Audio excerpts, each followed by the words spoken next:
तो दोस्तों इस वीडियो का पहला क्वेश्चन है, विश्व का एकमात्र तैरता हुआ डाकघर किस झील पर स्थित है? कौन से झील पर दोस्तों स्थित है तैरता हुआ डाकघर? तो हो जाएगा यहाँ पे डल झील पर। ध्यान रखिएगा, ऑप्शन यहाँ पे बी डल झील करेक्ट आंसर हो जाएगा। और अगर आप लोगों को इस वीडियो में एक भी क्वेश्चन का सही से उत्तर पता होगा तो कमेंट करके जरूर बताइएगा। दोस्तों अगला क्वेश्चन है, भारत में अंतिम टेलीग्राम कब भेजा गया था? भारत में जो अंतिम टेलीग्राम भेजा गया था, ये बहुत इंपॉर्टेंट क्वेश्चन हो सकता है।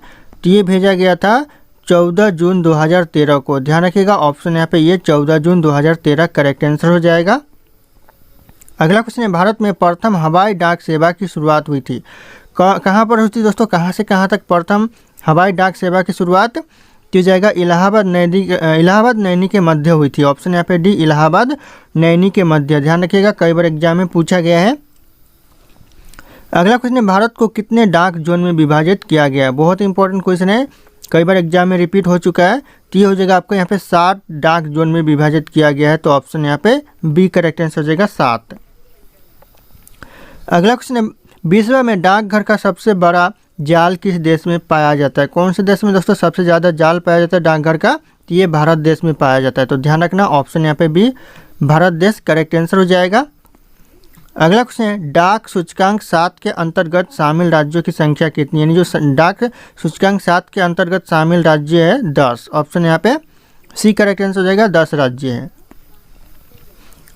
अगला क्वेश्चन है, ऑल इंडिया रेडियो का नाम परिवर्तन कर आकाशवाणी किस वर्ष किया गया? कौन से वर्ष दोस्तों ऑल इंडिया रेडियो का नाम चेंज करके आकाशवाणी कर दिया गया? तो हो जाएगा 1957 में यह किया गया। तो ऑप्शन यहाँ पे डी 1957 करेक्ट आंसर हो जाएगा।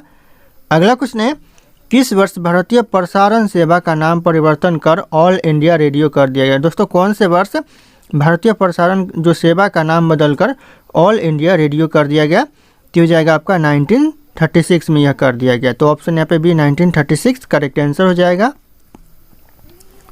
अगला क्वेश्चन है, भारत में निजी क्षेत्र में पहला रेडियो स्टेशन कहाँ पर स्थापित किया गया? जो भारत में पहला रेडियो स्टेशन जो स्थापित किया गया, यह किया गया बेंगलुरु में। ध्यान रखिएगा, ऑप्शन यहाँ पे डी बेंगलुरु करेक्ट आंसर हो जाएगा। और ये क्वेश्चन बहुत इंपॉर्टेंट हो सकता है इस बार के एग्जाम के लिए, तो ध्यान रखना आप लोग।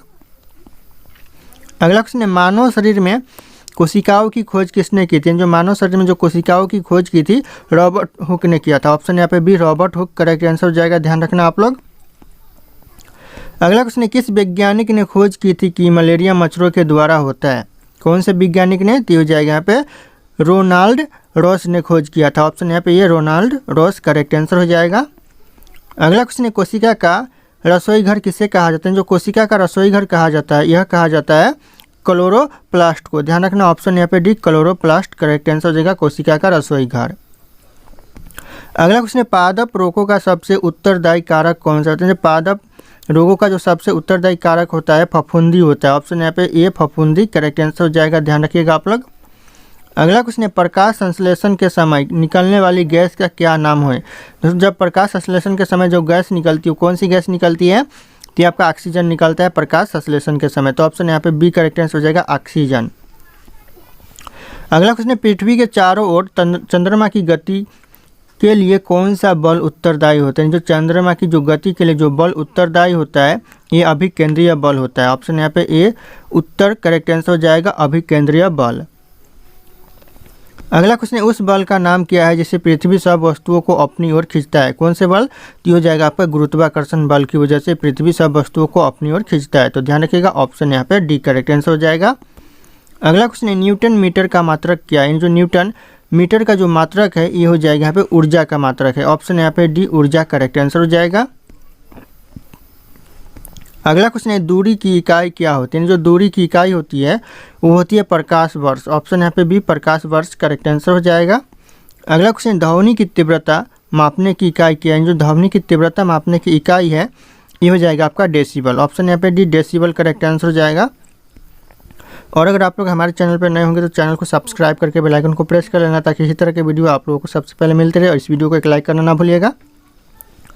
दोस्तों अगला क्वेश्चन है, किस काल में लिपि को चित्राक्षर लिपि कहा जाता था? कौन से काल में दोस्तों लिपि को चित्राक्षर लिपि कहा जाता था? तो हो जाएगा सिंधु काल में। ऑप्शन यहाँ पे ये सिंधु काल करेक्ट आंसर हो जाएगा।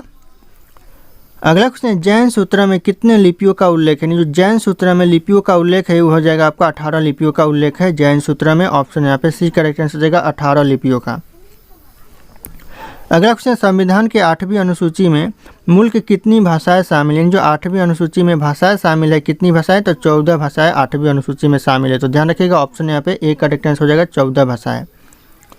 अगला क्वेश्चन है, भारत के संविधान द्वारा कितनी भाषाएं स्वीकृत हैं? जो भारत के जो संविधान के द्वारा भाषाएं स्वीकृत है, ये कुल 22 भाषाएं स्वीकृत है। तो ऑप्शन यहाँ पे सी करेक्ट आंसर हो जाएगा 22 भाषाएं। अगला क्वेश्चन है, भारतीय संविधान में हिंदी को क्या कहा जाता है? जो भारतीय संविधान में हिंदी को कहा जाता है राजभाषा। ऑप्शन यहाँ पे ए राजभाषा करेक्ट आंसर हो जाएगा, हिंदी को भारतीय संविधान में कहा जाता है। अगला क्वेश्चन है, देश के एकमात्र किस राज्य की राजभाषा अंग्रेजी? ऐसा कौन सा राज्य है, सिर्फ एक राज्य जहाँ का राजभाषा अंग्रेजी है? तो हो जाएगा नागालैंड। नागालैंड का राज्य भाषा अंग्रेजी है। तो ऑप्शन यहाँ पे बी करेक्ट आंसर हो जाएगा। अगला क्वेश्चन है, अमीर खुसरो ने किसके विकास में अग्रणी भूमिका निभाई? अमीर खुसरो ने अग्रणी भूमिका निभाई है किस चीज़ की विकास के लिए? तो हो जाएगा खड़ी बोली। ऑप्शन यहाँ पे सी खड़ी बोली की विकास के लिए अमीर खुसरो ने अग्रणी यानी सबसे आगे भूमिका निभाई है। अगला क्वेश्चन है, भारत का सबसे बड़ा भाषाई समूह कौन सा? सबसे बड़ा दोस्तों भाषाई समूह भारत का कौन सा है? तो हो जाएगा यहाँ पे भारतीय आर्य। ऑप्शन यहाँ पे सी भारतीय आर्य करेक्ट आंसर हो जाएगा, सबसे बड़ा भाषाई समूह है। अगला क्वेश्चन है, कोठारी कमीशन की स्थापना किस दौरान की गई थी? जो कोठारी कमीशन की स्थापना की गई थी, यह किया गया था 1964 से 66 के बीच में। ध्यान रखिएगा, 1964 से 1966 के बीच में कोठारी कमीशन की स्थापना की गई थी। अगला क्वेश्चन है, विश्व भारती विश्वविद्यालय की स्थापना किसने की थी? विश्व भारती विश्वविद्यालय की जो स्थापना की थी, ये किया था रविंद्रनाथ टैगोर ने। ऑप्शन यहाँ पे D Rabindranath Tagore correct answer हो जाएगा, बहुत ही एग्जाम के लिए इंपॉर्टेंट हो सकता है। अगला क्वेश्चन है, भारत में नई राष्ट्रीय शिक्षा नीति की घोषणा किस वर्ष की गई थी? नई राष्ट्रीय शिक्षा नीति की घोषणा की गई थी भारत में 1986 में। ध्यान रखना आप लोग, ऑप्शन यहाँ पे बी 1986 करेक्ट आंसर हो जाएगा। अगला क्वेश्चन है, एशियाटिक सोसाइटी ऑफ बंगाल के संस्थापक कौन थे? जो एशियाटिक सोसाइटी ऑफ बंगाल के संस्थापक थे, ये थे विलियम जोन्स। ऑप्शन यहाँ पे C William Jones correct answer हो जाएगा। अगला क्वेश्चन है, इंदिरा गांधी राष्ट्रीय मानव संग्रहालय कहाँ पर स्थित है? इंदिरा गांधी राष्ट्रीय मानव संग्रहालय कहाँ पर? तो भोपाल में। ऑप्शन यहाँ पे सी भोपाल करेक्ट आंसर हो जाएगा। अगला क्वेश्चन है, भारतीय सर्वेक्षण विभाग का मुख्यालय कहाँ पर स्थित है? भारतीय सर्वेक्षण का जो विभाग का मुख्यालय है, ये आपका देहरादून है। ऑप्शन यहाँ पे सी देहरादून करेक्ट आंसर हो जाएगा। बहुत इंपॉर्टेंट क्वेश्चन हो सकता है ये, वेरी वेरी इंपॉर्टेंट, ध्यान रखिएगा आप लोग इस क्वेश्चन के ऊपर। अगला क्वेश्चन है, अध्ययन की सुविधा के लिए पृथ्वी को कितने मंडलों में बांटा गया है? कितने मंडलों में दोस्तों? तो जाएगा 3 मंडलों में बांटा गया है अध्ययन की सुविधा के लिए। तो ऑप्शन यहाँ पे बी करेक्ट आंसर हो जाएगा, 3 मंडल। अगला क्वेश्चन है, स्थल मंडल के अध्ययन को क्या कहा जाता है? स्थल मंडल के जो अध्ययन को कहा जाता है, यह कहा जाता है जियोमॉर्फोलॉजी। ऑप्शन यहाँ पे ए जियोमॉर्फोलॉजी कहा जाता है, ध्यान रखिएगा आप लोग। अगला क्वेश्चन है, जल मंडल पृथ्वी के कुल क्षेत्रफल का कितना प्रतिशत भाग पर है दोस्तों? तो हो जाएगा यहाँ पे 71% भाग पर है। तो ऑप्शन यहाँ पे सी करेक्ट आंसर हो जाएगा, ध्यान रखना आप लोग। अगला क्वेश्चन है, हवा में किस गैस की मात्रा सबसे ज़्यादा होती है? कौन सी गैस की मात्रा अधिक होती है हवा में? तो हो जाएगा यहाँ पे हाइड्रोजन की हाइड्रोजन बोल रहा हूँ यहाँ पे, नाइट्रोजन की मात्रा सबसे ज़्यादा होता है। तो ऑप्शन यहाँ पे डी नाइट्रोजन करेक्ट आंसर हो जाएगा। अगला क्वेश्चन है, किस मंडल को संवहन मंडल भी कहा जाता है? कौन से मंडल को दोस्तों संवहन मंडल भी कहा जाता है? तो हो जाएगा आपका सौर मंडल को यहाँ पे संवहन मंडल भी कहा जाता है। तो ऑप्शन यहाँ पे ए करेक्ट आंसर हो जाएगा। अगला क्वेश्चन है, विश्व में डाकघर का सबसे बड़ा जाल किस देश में पाया जाता है? सबसे बड़ा जाल डाकघर का कौन से देश में? तो इस क्वेश्चन का सही उत्तर आप लोगों को कमेंट करके बताना है। ऑप्शन यहाँ पे सारे के सारे शो कर रहे हैं। फिर मिलते हैं अगले क्लास में।